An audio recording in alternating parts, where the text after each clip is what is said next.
Eu vou impactar os gentios pela fé, por meio da fé.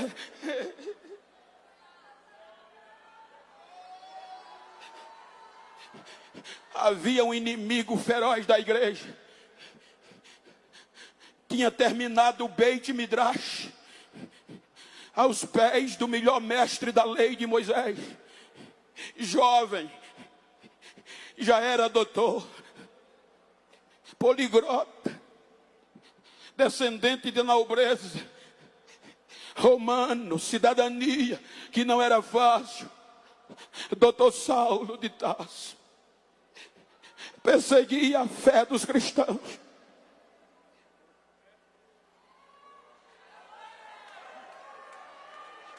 Doutor Saulo era o cara. Nesse período havia o hebraico, aramaico, grego e latim. O hebraico era a língua dos doutores, do litúrgico, porque do cativeiro o aramaico se tornou língua popular. O latim era a língua do império. O período helenista que eu falei tirou a essência do grego, do hebraico. Só os doutores. E Paulo tinha a igreja de Cristo e Cristo, como Zé Mané, de longe, da Galileia, de Nazaré. Ele sabe que agora a fé chega no meio dos gentios. Em Damasco, e ele vai feroz eliminar a fé dos gentios. Quando ele vai chegando em Damasco, é ele que conta em Atos, um brilho do céu cai, desce, brilhava mais do que o sol em pleno meio-dia. E ele diz, e a voz que eu ouvi foi em hebraico. Jesus disse, eu vou mostrar para você quem sou eu. E fala com ele em hebraico, na língua dos doutores: Saulo, Saulo, por que me persegue?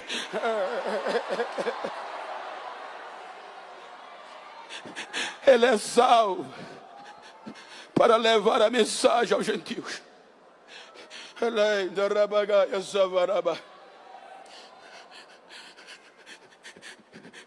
O primeiro desafio da fé é a morte. Em Damasco querem matá-lo, mas ele se colou a Deus. A fé dele foi perfeita. Fugiu, escondido para não morrer, mas não abandonou a fé. Segundo, o anonimato. Segundo historiadores, 14 anos sem um congresso, sem uma foto de outdoor. Mas o anonimato não roubou a fé dele. Capítulo 13, ele aparece em Antioquia da Síria, no meio de quem? De doutores e profetas. A fé já tinha unido judeus e gentios, porque estava em Antioquia. No Antigo Testamento, o negro, que até hoje é discriminado no meio dos judeus, meu Deus do céu, mas na igreja de Antioquia, pela fé, unidos, já tinha branco e preto, adorando e profetizando. Aí o Espírito separa quem? Paulo e Barnabé, para levar a fé aos gentios. Primeira viagem é dolorida. Eles entram pela região de Chipre, disseminando a fé entre os gentios. Eles saem de Chipre e vão para Pafos, região asiática, e ganham almas gentias. Sintetizando, eles saem de Pafos, vão para a região de Perge, e de Perge chegam em Antioquia da Pisídia, região galáxia. Almas gentias aceitam a fé.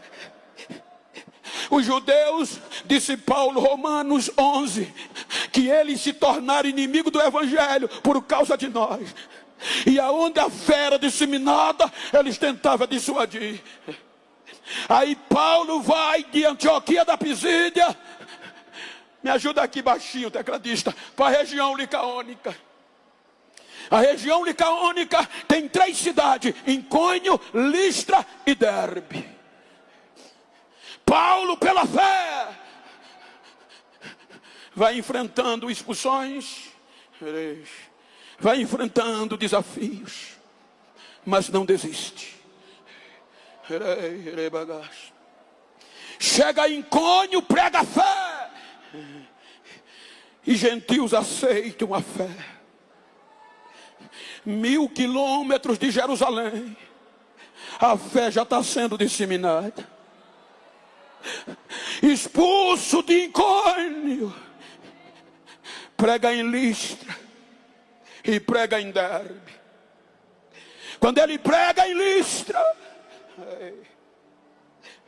ele vê um homem aleijado que tinha fé para ser curado.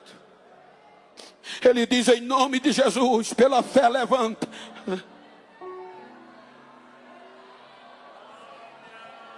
Pela fé o coxo fica de pé. Aí os moradores de Listra, de Icônio e de Derbe, que era 100 quilômetros o ciclo, dizem: os deuses desceram entre nós. Chamaram Barnabé de Júpiter e Paulo de Mercúrio, que era o que pregava. Correram, chamaram o sumo sacerdote de Júpiter: vamos sacrificar a eles. Era a hora, gente, deles serem convidados para os maiores congressos. Toda a região licaônica queriam adorá-los, aplaudiram e chamaram-lhe de deuses. Você vê hoje, quando o culto pega fogo, muitos, isto não é crítica destrutiva, é um testemunho para falar da resistência da fé. Já anda com fotógrafo, e ele só bate foto quando o povo pula, porque isso vai dar views, e dando views vai dar monetização. Paulo agora tinha toda a chance de bombar mais Barnabé, mas pela fé eles rejeitam o glamour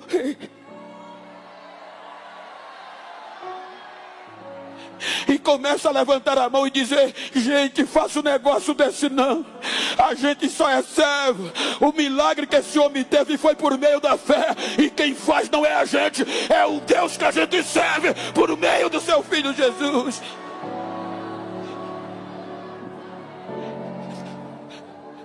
Ele abre mão do glamour na região licaônica, e por causa disso vai ser apedrejado. Mas as pedras não roubam a fé dele. Diz o Lucas em Atos que os moradores, impulsionados pelos judeus ortodoxos da região, só pararam de jogar pedra quando pensaram que ele estava morto. Largaram como um cadáver.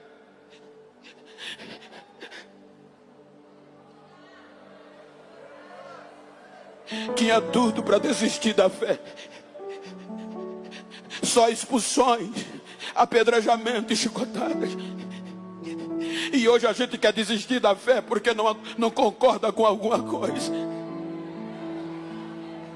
Hoje a gente muda de ministério, de galho em galho.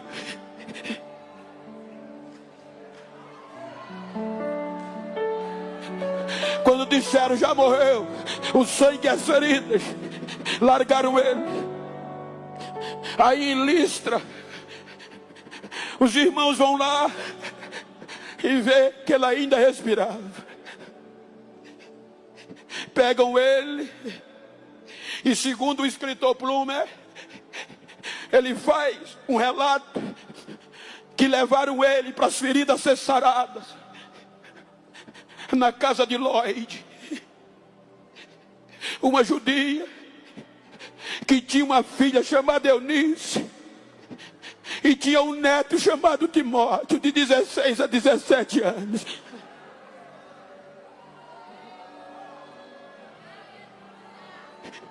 Enquanto Lloyd e Eunice conheceram a fé cristã por meio de Paulo e das suas feridas, você não vê Timóteo. Mas enquanto o sangue de Paulo corria e as feridas abertas, a fé entra no coração daquele adolescente. Como pode? Hoje quem inspira são os que estão na fama. Agora ele vai ser inspirado pelo sangue e as feridas do apóstolo. A fé vem. Capítulo 15, Paulo volta para Jerusalém já sarado, defende os gentios. Capítulo 16, vou passar um pouquinho do meu dia. Ele faz a segunda viagem. Quando ele faz a segunda viagem, volta pelo mesmo caminho da primeira, fortalecendo os irmãos com a decisão dos apóstolos, que ninguém pode impedir a fé dos gentios, porque Amós já tinha profetizado. Quando ele chega em Icônio, cerca de 2 anos depois, Timóteo com 17 anos, os irmãos de Icônio disseram: Paulo, vou conjecturar, lembra daquela pregação em Listra? Lembra do teu apedrejamento, das tuas feridas? As tuas feridas gerou um jovem na fé, e ele está pregando a fé de Icônio a Derbe, 100 quilômetros. Ele está pregando a fé que aprendeu de ti. Aí Paulo disse: quero conhecê-lo. E conhece ele, e viu que ele era bom, reuniu os presbíteros e o ministrou sobre ele a fé e o Espírito. Colocou ele na comitiva, e agora ele vai andar com Paulo, Silas, na região da Frígia. Na região da Frígia, Paulo não prega, se hospeda na região marítima de Troade. De Troade ele tem uma visão para ir para a Europa, região Macedônia. Ele vai. A fé explode em Filipe. Uma empresária do ramo do tecido aceita a fé. Uma grega endemoniada aceita a fé. E por causa da fé, Paulo e Silas é preso, Timóteo não. Chicotes, grilhões, mas a fé não é abalada. Pela fé, o carcereiro e a sua família aceitam a fé. Paulo é expulso com Silas e vão para a região da Caia, Anfípolis, Tessalônica, Corinto, e estabelece uma igreja. E Timóteo com eles. Terceira viagem, Paulo pega Áquila e Priscila e volta para Antioquia, em Jerusalém. Passa em Éfeso, estabelece uma igreja e se torna a principal igreja da Ásia. Precisa voltar para Macedônia. Agora Timóteo tem 23 anos. 6 anos vendo a fé de Paulo, aprendendo aos pés de Paulo. Aí Paulo diz: eu preciso ir para Macedônia, sair da Ásia para a Europa. E quem eu deixo como pastor?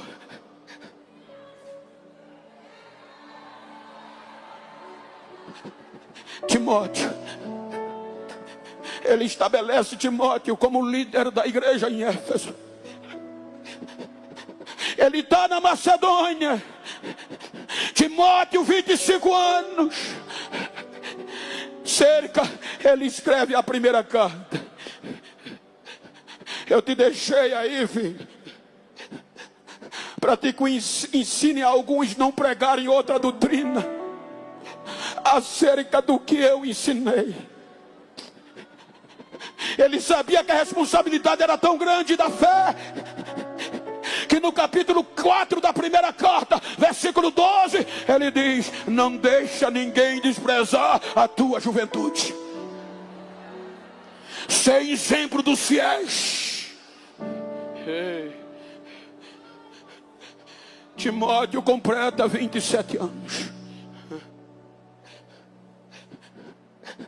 A primeira carta está em volta de 64 a 65 depois de Cristo. 67 depois de Cristo, Paulo é preso, prisão política. Diz alguns historiadores, 7 metros, eu já estive lá. Às vezes na prisão subterrânea de 7 metros tinha 30 prisioneiros, e quem chegava lá não saía mais. Agora Timóteo vai ser desprezado pela sua juventude. Aprendeu 6 anos a fé através de Paulo. Agora é líder. Enquanto Paulo está preso,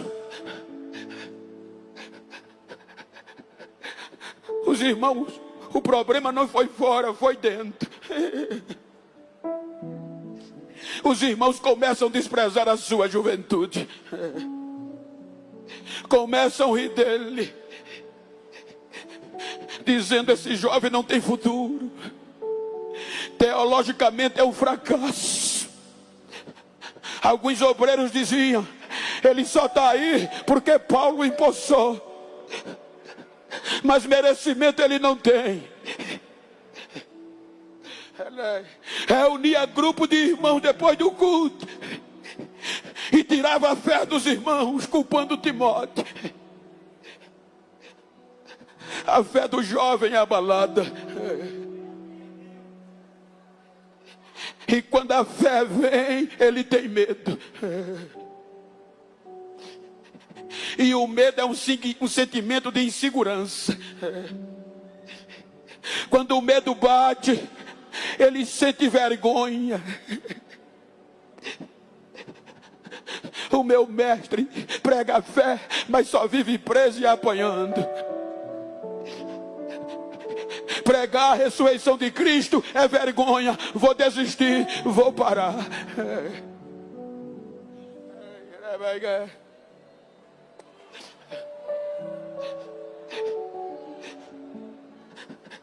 O medo e a vergonha vêm. E agora ele está sentindo a dor na própria pele. E a fé vai ser abalada. Mas antes dele desistir, a graça de Deus não desiste dele.